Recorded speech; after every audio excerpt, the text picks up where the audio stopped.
In this video, we will be covering environmental asthma. Our objectives are to learn about asthma, who it affects, and why it affects some people more than others. We will also be identifying the environmental factors that contribute to the disease and explore the impact that our societal structure has on asthma rate disparities. We will first cover what asthma is and then who experiences asthma. Next, we will learn what triggers asthma, including the biological, physical, and psychosocial environmental triggers.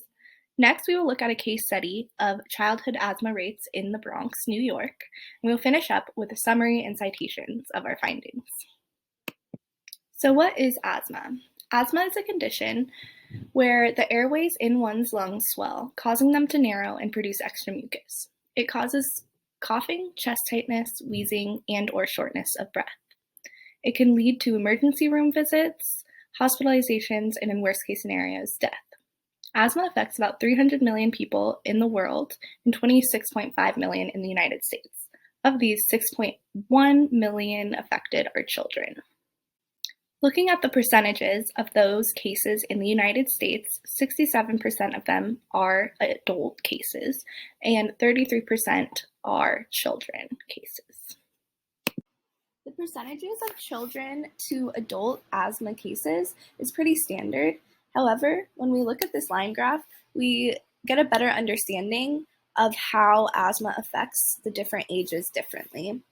This is a line graph that shows asthma emergency department visits by age and year. And as you can see, children go to the emergency department much more often than adults do, signifying that asthma is much more severe in children than it is in adults. And this leads to more school absenteeism, hospitalizations, healthcare utilization, and death among children. And therefore, we are going to be focusing more on childhood asthma rates in the rest of the video.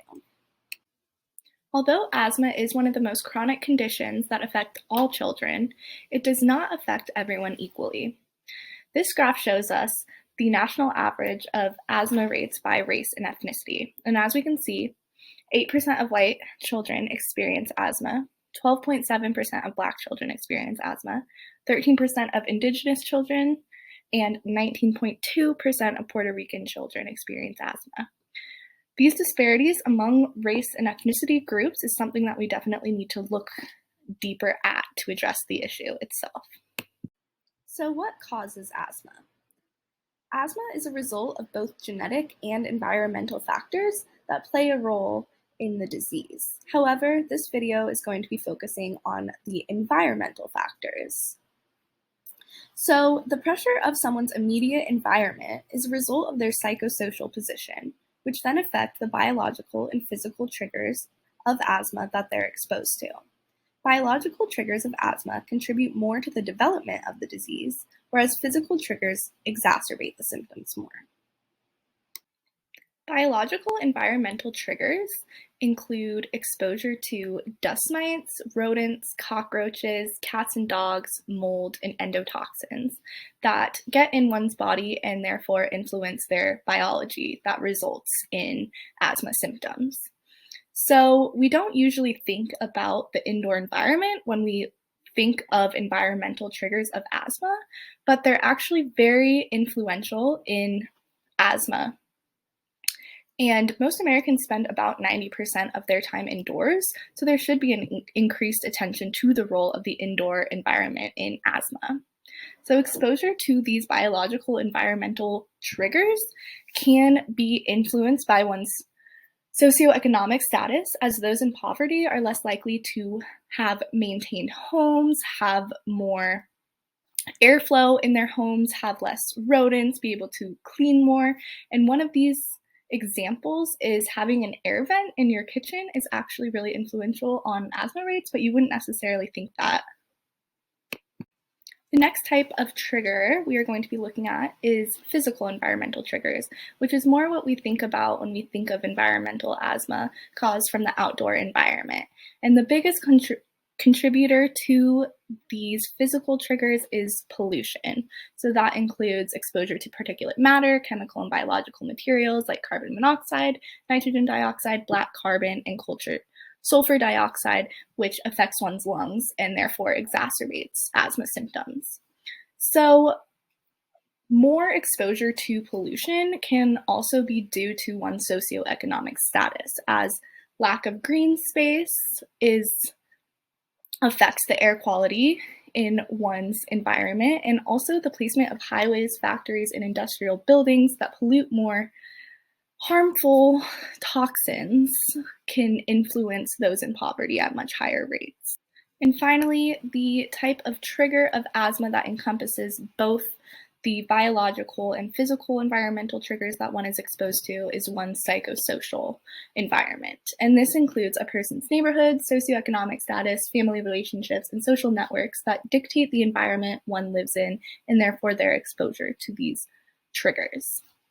So, as racial minorities are more likely to experience poverty, people living in low socioeconomic communities are more likely to experience higher levels of environmental exposures, both indoor and outside of the home, as we discussed previously.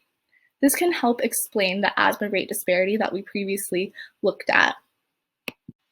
To dive deeper into this concept, we are going to be looking at childhood asthma rates in the Bronx, New York.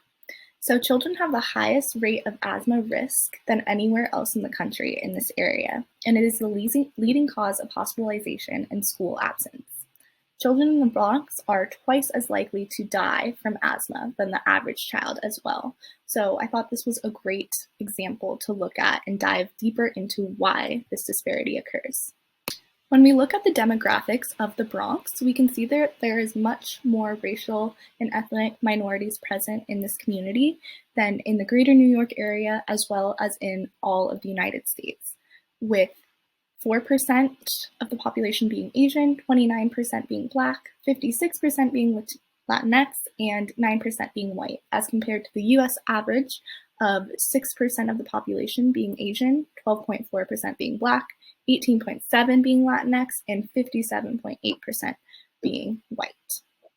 In addition, the Bronx has much lower on-time high school graduation rates than the greater New York area and all of the US, with 68% of high schoolers graduating on time as compared to the US average of 86%.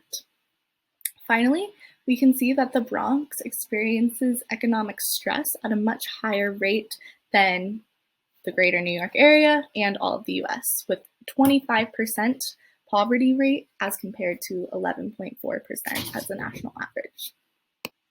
In addition to the disparities in the demographics of the Bronx in comparison to the rest of the US, they also have asthma-related health conditions that are at a disparity in comparison as well. So the air pollution rate in the Bronx is 7.8 micrograms of fine particulate matter per cubic meter as compared to 7.66 micrograms in all of the US. So they're exposed to physical environmental triggers at higher rates.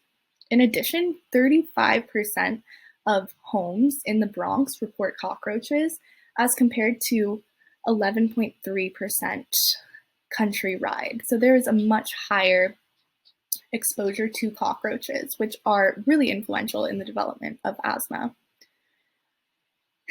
And then in addition to that, only 24% of homes in the Bronx are adequately maintained, and that is compared to 55% in all of the US. And this really influences those environmental biological asthma triggers that we previously discussed are really influential in the development of asthma. So looking at the demographics and the asthma-related health conditions, we can kind of understand that it makes sense that the childhood asthma rates in the Bronx are so high in comparison. The psychosocial environment of the Bronx show to have really extreme triggers for the children in this area and therefore result in these asthma rates. And this can be attributed to redlining and structural racism that affects the area and causes higher rates of poverty as well as just lack of overall resources. It also influences the placement of highways and factories, as environmental injustice shows that areas of poverty and with more people of color, there are more environmentally polluting structures and functions placed in these areas. In addition, the Bronx has a lot more poor landlords that are not able to maintain their homes and therefore expose the residents to cockroaches and other biological environmental triggers that influence asthma. And in addition, there is lack of green space in this area and a lot more concrete than there are trees and parks and other things that naturally filter out the air.